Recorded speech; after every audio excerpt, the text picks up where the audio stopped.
Eu aprendi a nadar na Moby Dick quando eu tinha uns 3 anos. Meu primeiro professor foi o Guido. E logo depois,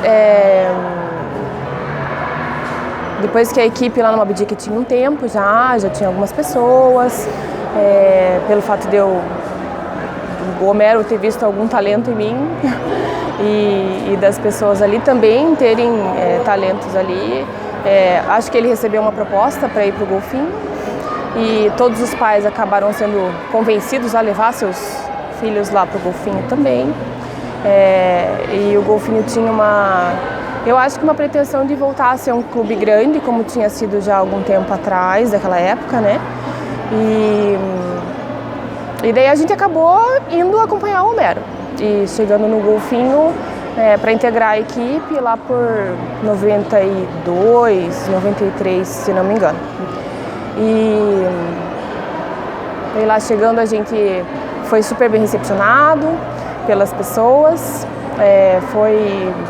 teve um impacto inicial de gente de fora chegando, mas a gente acabou se enturmando super bem lá. Me lembro que na Moby Dick a gente não tinha revezamento, porque eram poucas pessoas, e lá a gente com as pessoas acabou aprendendo a dar revezamento, a gente também não sabia muito como era isso. E o Homero acabou desenvolvendo a equipe ali, a partir daquele período, né?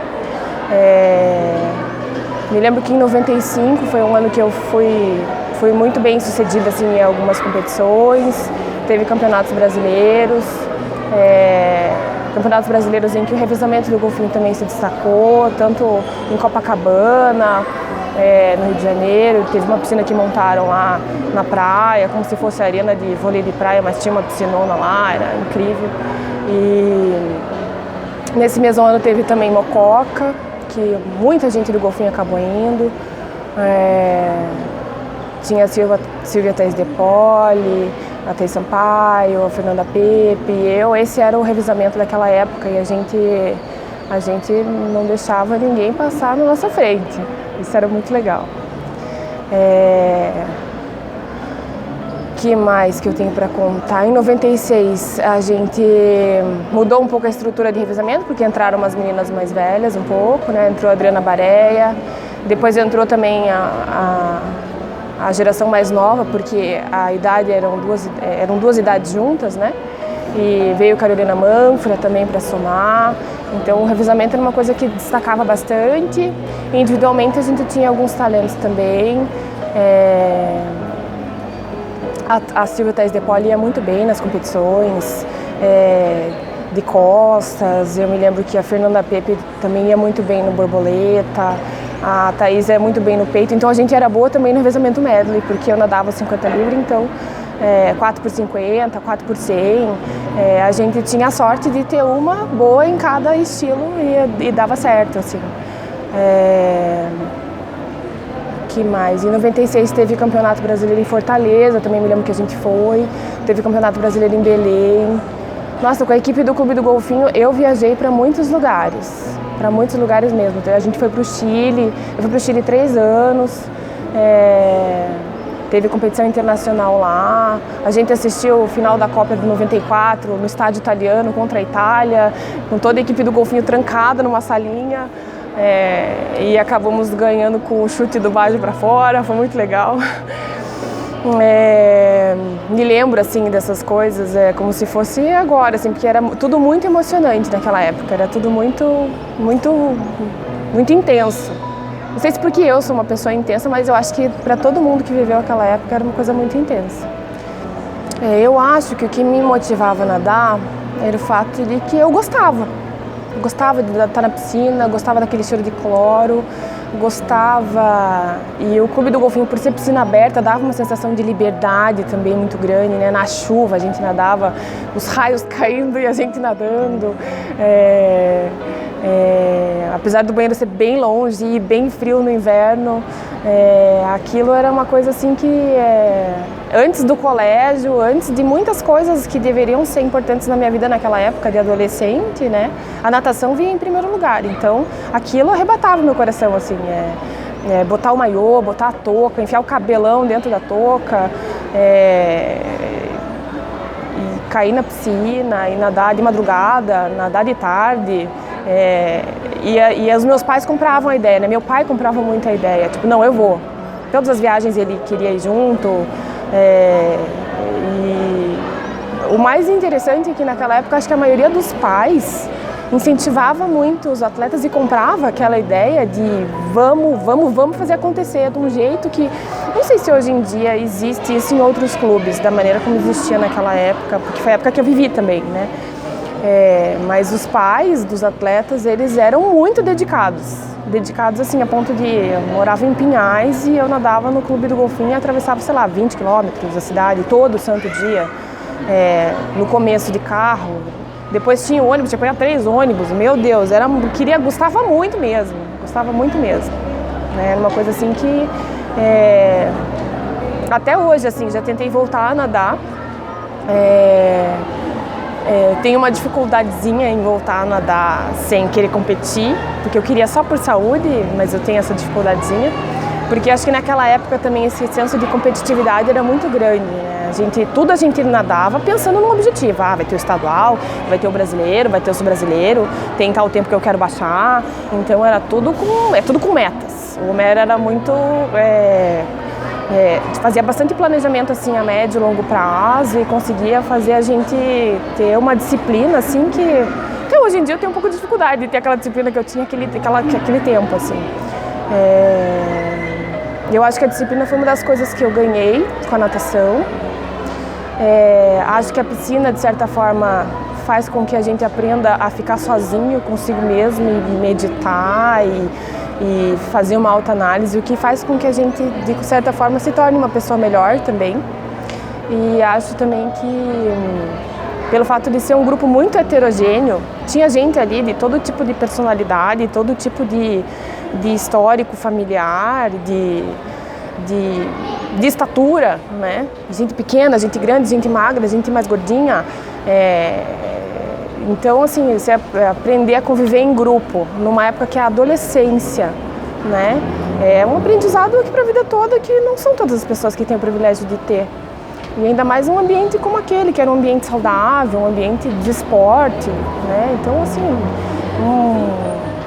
um ganho, assim, para a minha vida pessoal que é uma pena que a história esteja se transformando em residencial, mas vai ficar no coração de quem viveu aquele tempo, assim, vai ficar marcado no caráter das pessoas que viveram aquele tempo, com certeza, que tiveram alguma contribuição de discutir, pedir desculpa, de dar a vez para o outro passar na raia. Então, pequenas coisinhas assim que a gente, quando adolescente, às vezes em casa não consegue aprender porque o pai diz tem que fazer, mas ali em grupo, com aquele monte de gente diferente assim, você acaba aprendendo, né? Depois de 96, 97, 99 foi o ano do meu vestibular. E no ano do vestibular, 99% das pessoas pararam, assim, que eu me lembro. Quem ficou nadando mesmo em equipe foi eu, Luiz Otávio e mais algumas pessoas que tentaram por um período, mas assim, quem ficou competindo mesmo, se não me engano lá pelo ano 2000, que conseguiu o contrato com o Flamengo, foi eu e Luiz Otávio, pelo que eu me lembro. E nesse período a gente nadou campeonatos brasileiros, porque era o nosso compromisso com o clube do Flamengo era esse. A gente treinava no Golfinho e nadava por eles. E recebia bolsa auxílio. Foi o primeiro dinheiro que eu ganhei com a natação depois das premiações de Jogos da Juventude, que cada medalha valia lá um 50, 100, sei lá. Era um bom dinheiro. E eu me lembro até que com esse dinheiro eu consegui tirar minha carteira de motorista.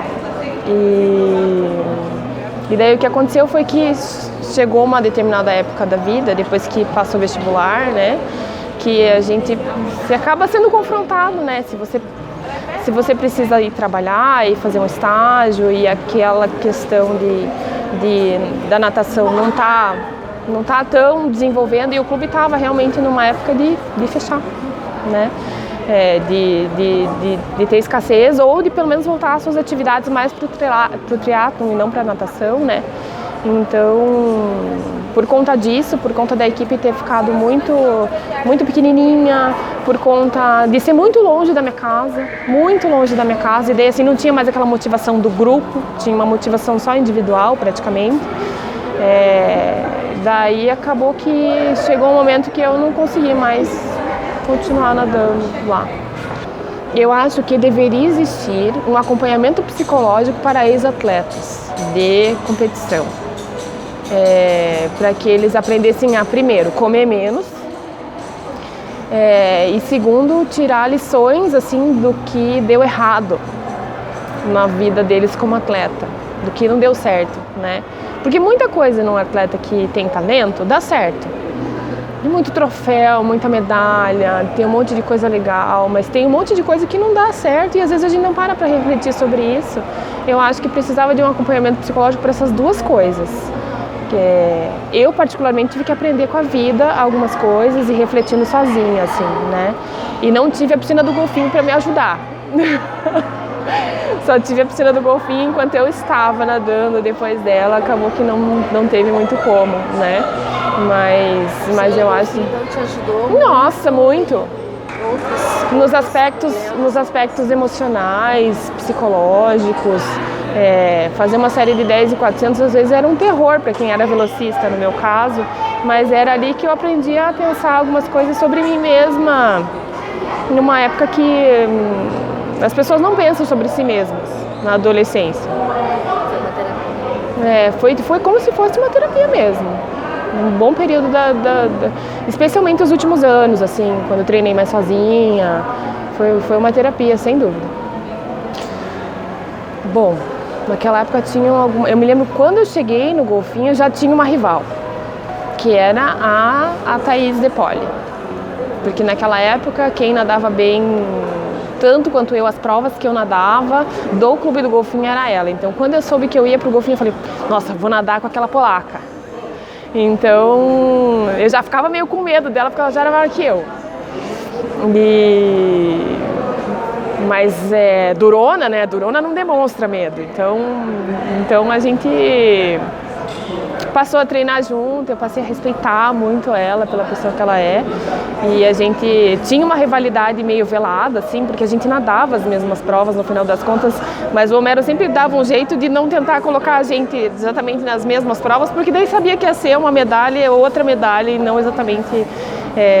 alguém ia sair infeliz ali e ele ia ter que dar conta depois. Então ele dava um jeito de administrar, especialmente em campeonatos grandes, assim, sul-brasileiro, estadual. A gente tentava não nadar muito as mesmas provas, mas mesmo assim acabava acontecendo de nadar sem costas, acabava acontecendo de nadar sem livre. Eu me lembro a primeira vez que eu perdi para ela um sem livre. Nossa, eu passei mal de assim, morrer quase, de passar mal, de tanto que eu me esforcei para tentar não deixar ela me passar. E foi um negócio que foi na piscina do golfinho e não sei se ela lembra disso, mas eu me lembro que ela saiu bem feliz. E aquele dia para mim foi uma dor de cabeça, nossa, foi uma dor de cabeça. Teve outro que você ganhou daí ela? Ah, teve vários outros depois, né? Mas é que para mim a derrota sempre marca mais. As vitórias, Cris, eram sempre muito comuns para mim. Então, a derrota era o que mais marcava porque era diferente. Então, assim, chegar e nadar e ganhar era meio comum. Acho que por isso que eu era uma pessoa não tão querida. Mas hoje em dia é. Mas hoje em dia é. Pelo menos, não sei se por essas pessoas que nadavam lá comigo, mas com certeza hoje em dia sou uma pessoa bem diferente do que era naquela época. Até as minhas irmãs falam isso, falam, nossa, Ari, você era meio insuportável, porque você era boa no colégio, você era boa na natação, você era boa. E muito certinha, muito, sabe, não dava uma deslizadinha e nada e tal. Então, eu deveria ter sido um pouquinho mais transgressora, mas não foi. O que mais fica do golfinho para mim são as experiências. São as experiências que eu tive como atleta, as experiências que eu tive como pessoa, as experiências que eu tive com o Homero, que foi tipo um pai para mim naquela época, um segundo pai, né? Tudo que eu aprendi com ele, das coisas que ele orientava, e hoje eu vejo até que ele tinha uma visão muito além do alcance, assim, para ver, tipo, nossa, meu perfil, para a prova que eu tinha que nadar, por que eu era tão boa em explosão na saída do 50 livre. Hoje eu tenho uma percepção assim que naquela época eu não tinha. Eu acho que eu era uma adolescente muito ansiosa e eu acho que ele usava tudo isso a meu favor. E ele conseguia transformar essa ansiedade em combustível, assim, para eu ter uma saída espetacular, uma virada que ninguém pegava, chegar na frente e pronto, e bater o recorde e aí, serviço feito. E daí aquilo me acalmava. Então acho que as lições que eu tiro do golfinho são a piscina como um campo de terapia para mim, sem dúvida. Hoje eu brinco que se eu entro num determinado quarto, no escritório para estudar, ali é a minha piscina. Ali é o lugar onde eu vou para a minha piscina, porque ali eu vou me concentrar, vou focar, vou fazer o que eu tenho que fazer. Eu tenho vontade até, tem um quarto na minha casa, eu tenho vontade até de colocar, assim, plotar as paredes como se fossem raias, assim, e fazer dali a minha piscina de verdade, assim, sabe, com imagem mesmo. E essa é uma lição que ficou para mim, a piscina como um lugar de aprendizado, assim, de aprendizado em grupo com pessoas diferentes, que eu levo até para minha vida profissional, e para a vida em família, né, porque você acaba sempre tendo que lidar com gente diferente, quando você casa com a família do marido, quando você entra num trabalho novo, quando você, enfim, na vida, enfrentando a vida.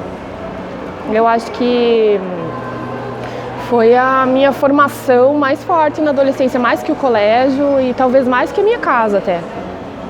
Foi a piscina do golfinho.